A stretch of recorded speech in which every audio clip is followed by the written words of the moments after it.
أهلا وسهلا فيكم. حابة أشكر متابعيني على المشاركة والدعم الدائمين، ولو كنت أول مرة بتشوف فيديو على القناة لا تنسى تشترك في القناة وتفعل جرس التنبيه حتى تبقى على تواصل دائم معنا وتوصلك الفيديوهات الجديدة.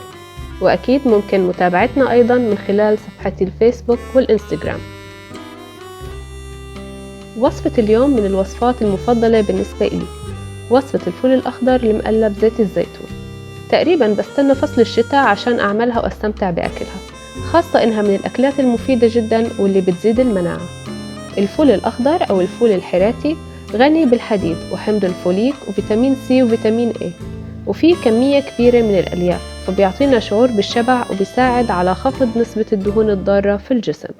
مكونات تحضير الفول الأخضر بزيت الزيتون: فول أخضر والمعروف بمصر باسم الفول الحراتي مغسول ومقطع بهذا الشكل، كزبرة خضراء مفرومة،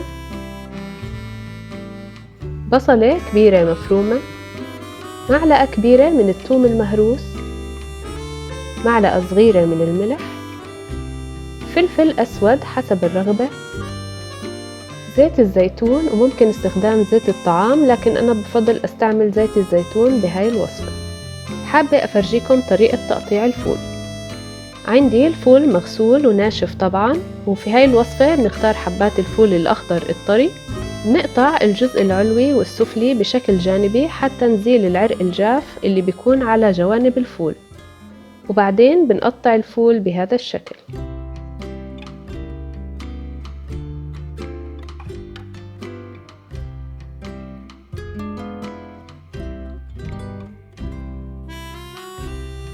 في وعاء الطبخ على النار، أول شي رح نضيف الزيت، وأنا هون بستخدم زيت الزيتون.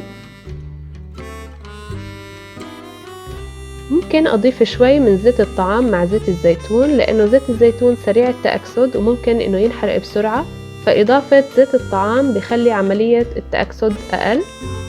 قبل ما يسخن الزيت رح أضيف البصل، ومثل ما قلت لكم ما بستنى إنه زيت الزيتون يسخن لأنه سريع التأكسد.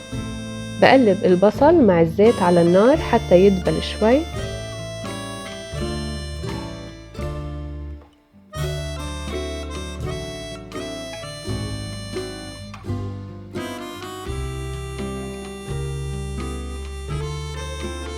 وبعدين بنضيف عليه الفول الأخضر المقطع وبنقليه شوي مع البصل والزيت.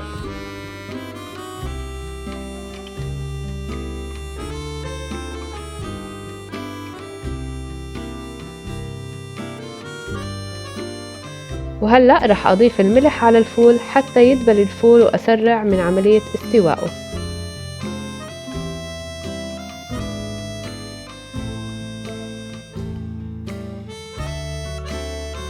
بنغطي الفول لمدة 10 دقايق على نار منخفضة حتى يستوي ويدبل.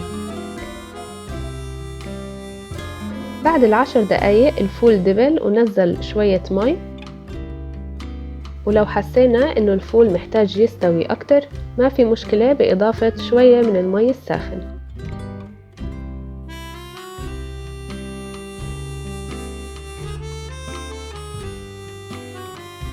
هلأ نشفت مية الفول واستوى. رح أضيف عليه الفلفل الأسود والثوم المهروس والكزبرة الخضراء المفرومة. الكزبرة بتعطي طعم رائع لهاي الوصفة وكمان بتزيد من قيمته الغذائية. بنقلبهم مع بعض وبنغطي الطنجرة لمدة 5 دقايق إضافية على نار خفيفة. استوى الفول وريحة الثوم والكزبرة الخضراء مع الفول كتير رائعة، لازم تجربوا هاي الوصفة. بنقدم الفول الأخضر المقلى بزيت الزيتون مع شرائح الليمون، وممكن كمان ناكله مع الخبز أو بدون خبز لو كنتوا عاملين نظام غذائي لإنقاص الوزن.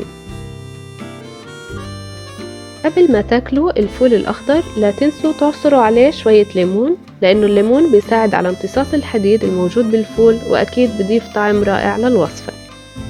وصفتنا سهلة وشهية ومتأكدة رح تعجبكم. شاركونا برأيكم في التعليقات، واعملوا لايك وشير للفيديو واشتراك في القناة، وشوفوا الفيديوهات السابقة، ولا تنسوا تفعلوا جرس التنبيه حتى توصلكم الوصفات الجديدة. وصحة وهنا مع فليفرز باي رنا.